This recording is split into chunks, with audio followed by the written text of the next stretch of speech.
بسم اللہ الرحمن الرحیم مولا صلی وسلم دائما ابدا علی حبیبک خیر الخلق کلہم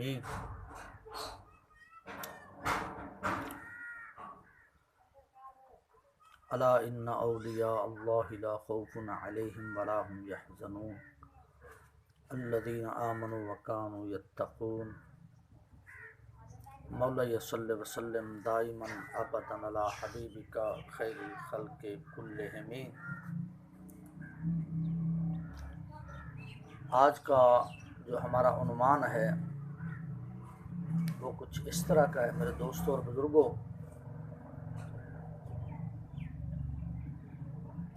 کہ ایک دور ایسا تھا اور یہ رسم اس دور کے اندر پائی جاتی تھی۔ یہ رسم کب سے شروع ہوئی، کیسے شروع ہوئی، یہ بہت لمبی تاریخ ہے۔ میں چند ایک لفظوں کے اندر آپ کے سامنے عرض کرتا ہوں اس کو، اور اس کے بعد ہم نے یہودیوں پر گفتگو کرنی ہے تھوڑی سی۔ تو قدیم دور میں مصر کی تمام تر پیداوار کا دار و مدار دریائے نیل پر تھا، اور علاقے کے اندر ہی ہوتا ہے۔ یہ ایک علیحدہ بات ہے کہ یہ اللہ اور اس کے رسول کے نام پر حاصل کیا جانے والا ملک پاکستان، جو صرف اور صرف اللہ رسول کے لیے حاصل کیا گیا اور نظریاتی طور پر حاصل کیا گیا۔ تو اس ملک کے جتنے دریا ہیں وہ سب کے سب نااہل، بے وقوف اور عقل کے اندھے حکمرانوں نے ہندوؤں کو اور غیر مسلموں کو بیچ دیے، انڈیا کو بیچ دیے، ورنہ پانی پر ہی زیادہ تر عوام کا دار و مدار اور زندگی کا دار و مدار ہے۔ تو اسی طرح مصر کے اندر دار و مدار نیل پر تھا، یعنی دریائے نیل پر تھا لوگوں کا دار و مدار۔ اسی لیے مصر اپنی خوشحالی اور زرخیزی کے لیے ہمیشہ دریائے نیل کا مرہون منت رہا۔ ہر کسی کو پتہ ہے، صاحب مطالعہ کو۔ جب دریائے نیل سوکھ جاتا تو دوبارہ اسے رواں دواں کرنے کے لیے کئی صدیوں سے ایک بے ہودہ رسم پر عمل جاری تھا۔ میں نے پہلے عرض کیا کہ یہ رسم کب سے شروع، یہ صدیوں سے بات آ رہی تھی۔ تو ظاہر ہے کہ جو بات صدیوں سے ہو، اس کو مٹانے کے لیے یا تو اللہ کا نبی ہے یا اللہ کا کوئی ولی ہے۔ تو میں آگے چل کے عرض کرتا ہوں۔ رسم یہ تھی کہ ایک حسین و جمیل دوشیزہ لڑکی کو خوبصورت لباس اور اعلیٰ زیورات سے آراستہ کر کے اس دوشیزہ کو دریا کے سپرد کر دیا جاتا تھا۔ اسی طرح دریائے نیل دوبارہ جاری ہو جاتا۔ اسی رسم کا نام عروس نیل، یعنی نیل کی دلہن۔ اللہ اکبر۔ امیر المومنین حضرت سیدنا عمر بن خطاب رضی اللہ تعالیٰ عنہ کے دور مبارک میں، دور خلافت میں جب مصر فتح ہوا تو حضرت سیدنا عمر بن عاص رضی اللہ تعالیٰ عنہ کو وہاں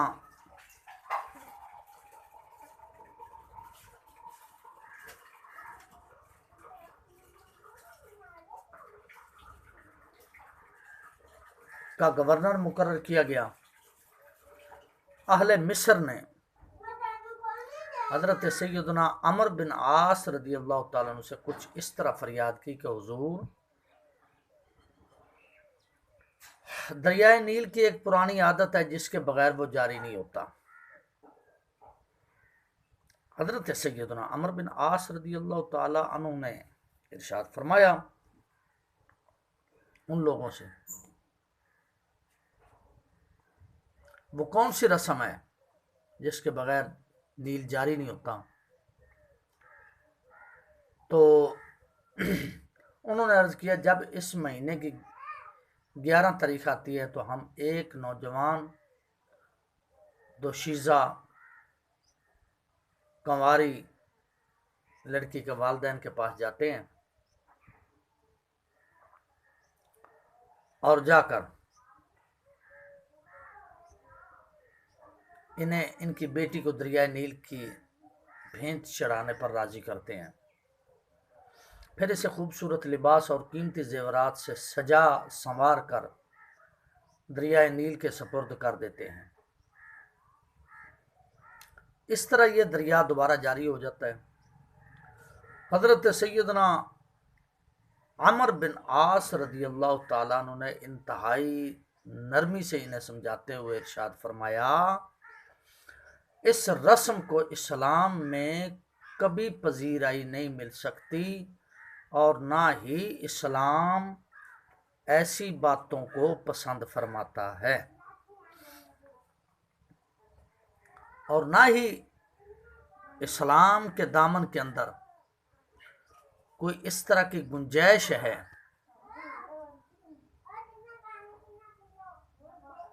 کہ اس جیسی منحوس رسمیں اسلام اپنے دامن کے اندر سمیٹ کر پھرتا رہے، بلکہ اسلام پاکیزہ ہے اور پاکیزہ چیزوں کو ہی پسند فرماتا ہے۔ سبحان اللہ۔ کیونکہ اسلام تو اس طرح کی بیہودہ رسومات کا خاتمہ کرنے کے لیے آیا، دنیا کے اندر تشریف لایا، اور اس اسلام کے بانی نبی خیر الانام صلی اللہ علیہ وسلم ہیں۔ ابھی چند دن گزرے تھے کہ دریائے نیل کا پانی خشک ہونے لگا، جس کے سبب کئی لوگوں نے مصر چھوڑنے کا ارادہ کر لیا۔ جب حضرت سیدنا عمر بن عاص رضی اللہ تعالیٰ، ہاں میں یہ بھی عرض کرتا چلوں کہ ہمیشہ جب بھی اس امت پر کوئی مشکل پیش آئی ہے، مشکل بنی ہے، تو لوگ بجائے ادھر ادھر دوڑنے کے اللہ والوں کے پاس آیا کرتے تھے اور آتے رہے اور آتے ہیں۔ یہ جو ہے ایمان کی نشانی اور اسلام کی تقویت کی علامت تھی ان کی، اور اب بھی الحمدللہ ہیں۔ اللہ ان کو سلامت رکھے جو ادھر ادھر بھاگنے کے بجائے اللہ کے ولیوں کا دامن پکڑتے ہیں۔ بہرحال جب حضرت سیدنا عمر بن عاص رضی اللہ تعالیٰ نے یہ دیکھا تو فی الفور امیر المومنین حضرت سیدنا عمر بن خطاب رضی اللہ تعالیٰ عنہ کو تمام صورتحال سے آگاہ کرنے کے لیے ایک مکتوب روانہ فرمایا۔ امیر المومنین حضرت سیدنا فاروق اعظم رضی اللہ تعالیٰ عنہ نے اس کا جواب ارسال فرمایا، اور ارسال جو فرمایا تو اس کے اندر اور حضرت سیدنا عمر بن عاص سے فرمایا کہ آپ رضی اللہ تعالیٰ کا نقطہ نظر بالکل درست ہے، بلا شبہ اسلام بیہودہ رسومات کا خاتمہ کرتا ہے۔ میں نے اس مکتوب کے ساتھ ایک رکہ بھی روانہ کر دیا ہے، آپ اسے دریائے نیل میں ڈال دیں۔ حضرت سیدنا عمر بن عاص نے اس رکے کو کھولا تو اس میں یہ مضمون درج تھا۔ اب اس رکے کی بات کرنے سے پہلے ایک چھوٹی سی میں بات عرض کر دوں، اور یہ جو اس صدی کا بہت کمینہ شخص اور انگریز کا دلال مرزا جونیئر، یہ بار بار ایک ہی بات کرتا ہے، بابت شاہی کوئی نہیں۔ خیر اللہ تبارک و تعالیٰ کا فضل ہے کہ ہمارے کلپ سننے کے بعد اس نے نعرہ اپنا تبدیل کیا کہ ہمارے نبی جیسا ہے ہی کوئی نہیں، باب شاہی کوئی نہیں۔ تو اگر باب شاہی کوئی نہیں تو پھر میرا یہ سوال حق بجانب ہے کہ پھر یہ کس طرح ہوا؟ بابے تو شاہی کوئی نہیں، بابے تو کچھ کر ہی نہیں سکتے، بابے تو اپنے آپ کو نہیں بچا سکتے۔ تو میرے بھائی جب اللہ کی تقدیر کا معاملہ آئے گا تو بابے بھی اللہ کی بارگاہ میں ہاتھ باندھ کر کھڑے ہوتے ہیں، بڑے سے بڑی ہستی اللہ کی بارگاہ میں ہاتھ باندھ کر کھڑی ہوتی ہے۔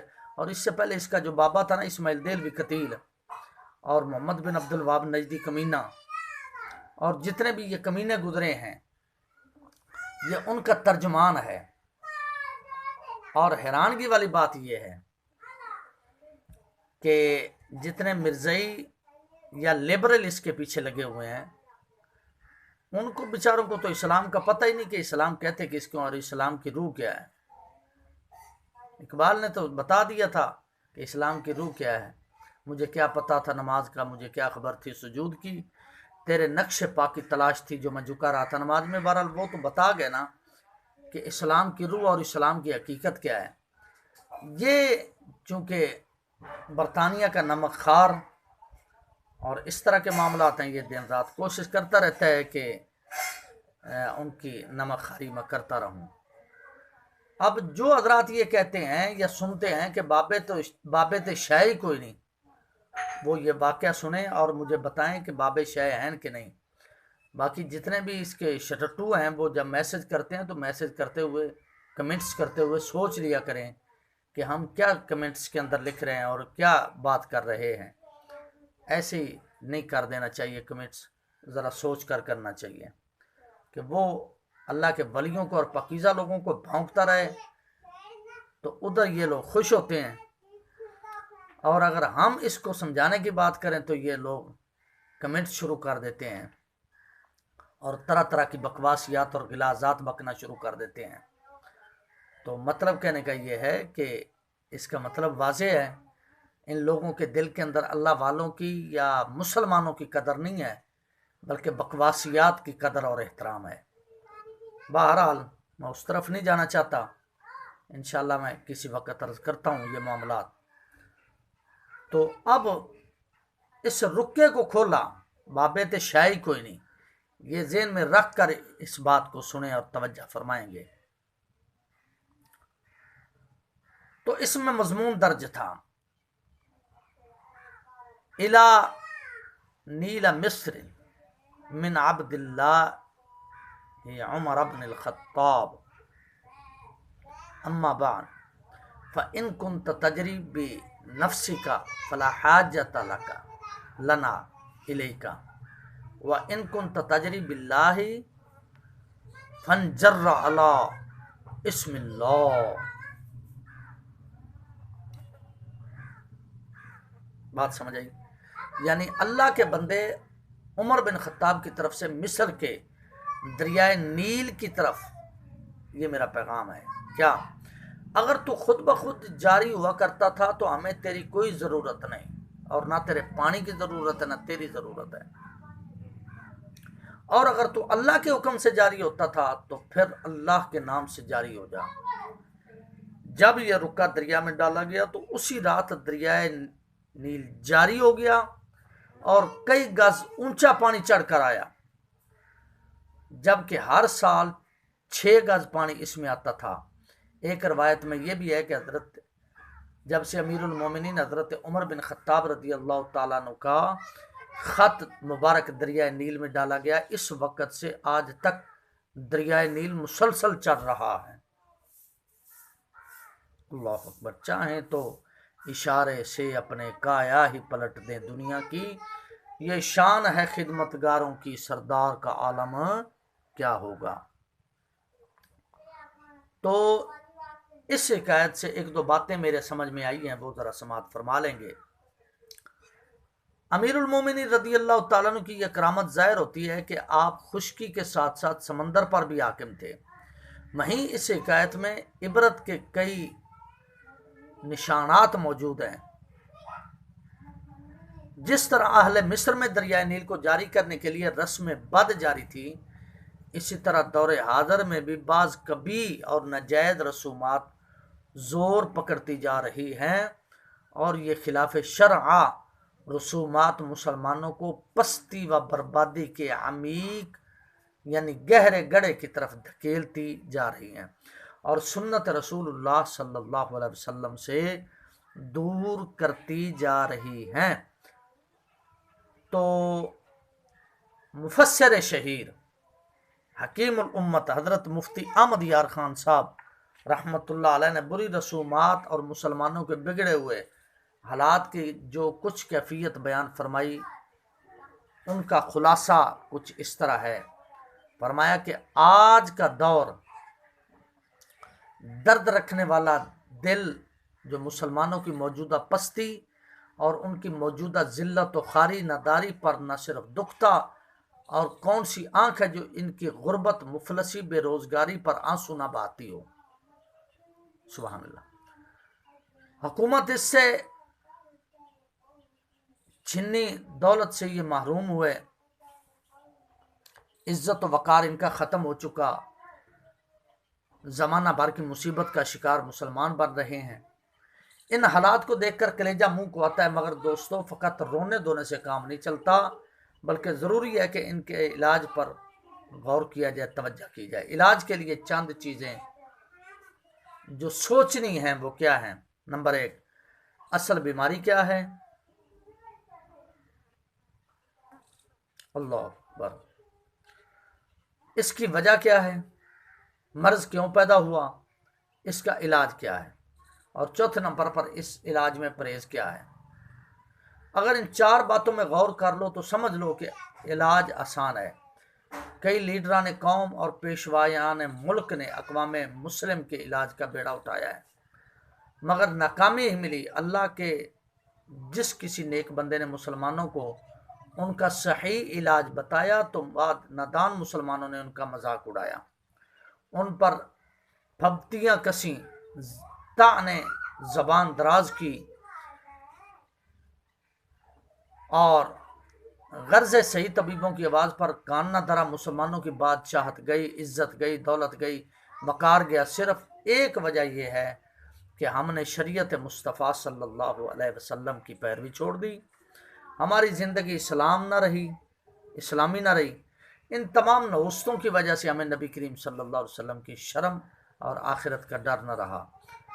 دن لہو میں کھونا تجھے، شب صبح تک سونا تجھے، شرم نبی خوف خدا یہ بھی نہیں وہ بھی نہیں۔ مسجدیں ہماری ویران، مسلمانوں سے سینما تماشے آباد، ہر قسم کے عیوب سے مسلمان نجائز رسمیں ہم میں قائم ہوگی، ہم کس طرح عزت پا سکتے ہیں؟ وائے ناکامی متاع کارواں جاتا رہا، کارواں کے دل سے احساس زیاں جاتا رہا۔ تو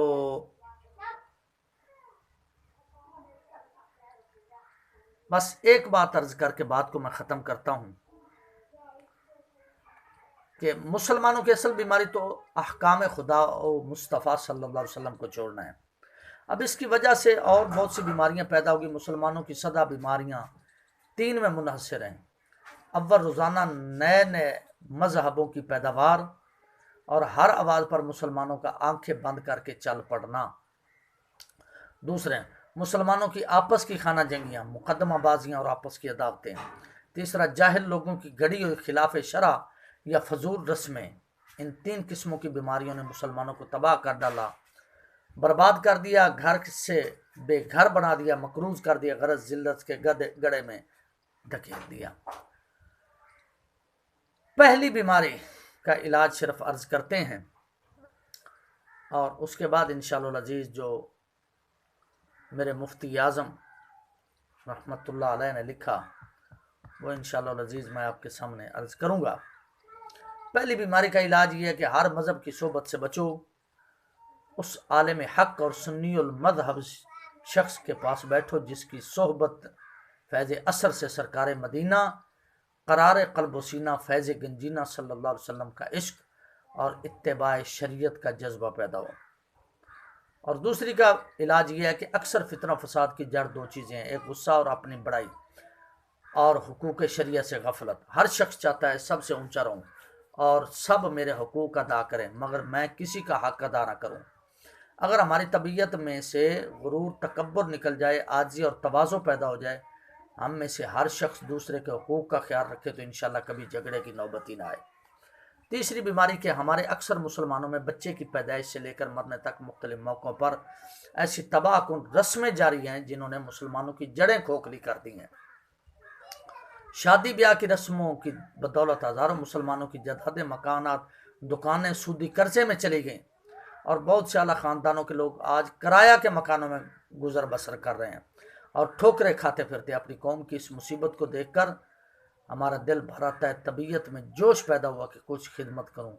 روشنائی کے چند قطرے حقیقت میں میرے آنسوؤں کے قطرے ہیں۔ خدا کرے کہ اس قوم کی اصلاح ہو جائے۔ میں نے محسوس کیا بہت سے لوگ ان شادی بیاہ اور دیگر فضول رسموں سے بیزار ہیں، مگر وہ بیچارے کر کچھ نہیں سکتے۔ جب ان باتوں پر غور کیا جاتا ہے تو پھر اللہ الامین والحفیظ، الامان والحفیظ، اور اپنی ناک کٹنے کے خوف سے جس طرح ہو سکتا ہے قرض لے کر ان جاہلانہ رسموں کو پورا کرتے ہیں، کوئی تو ایسا مرد مجاہد ہو جو بلا خوف و خطر ہر ایک کے تانے برداشت کر کے تمام ناجائز اور حرام رسموں پر لات مار دے اور سنت سرکار مدینہ صلی اللہ علیہ وسلم کو زندہ کر کے دکھا دے۔